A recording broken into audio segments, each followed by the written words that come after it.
नमस्कार श्रोता बंधु स्वागत करुछि डिभाइन वर्ल्ड को। आसंतु जानिबा काहेकि रज पर्व पूजा करा जाए नाही। रज पर्व हेउछि प्रति ओडियांक एक विशेष पर्व। पारंपरिक ओडियांक विश्वास अनुसार पृथ्वी माता रजस्वला हुअन्ति बोली मने करा जाए।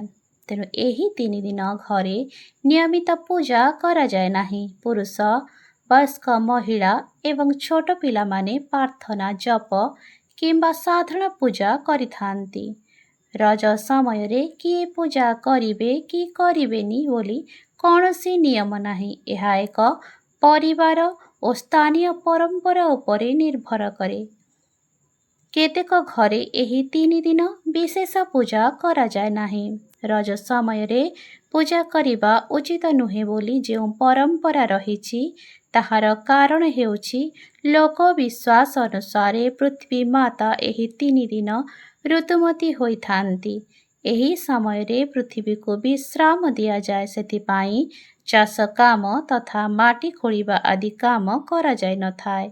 केतेक परिवार एही विश्वास सह जोड़ी मंदिरर पूजा किंबा विशेष पूजा पाठ मध्य करि जेथांती नाही। तेबे एहा एक लोकाचार अटे। एहा समस्तंक पाई बाध्यतामूलक नुहे।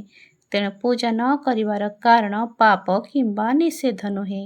एहा पृथ्वी मातांक विश्राम को सम्मान देवा सह जड़ित एक पारंपरिक विश्वास अटे।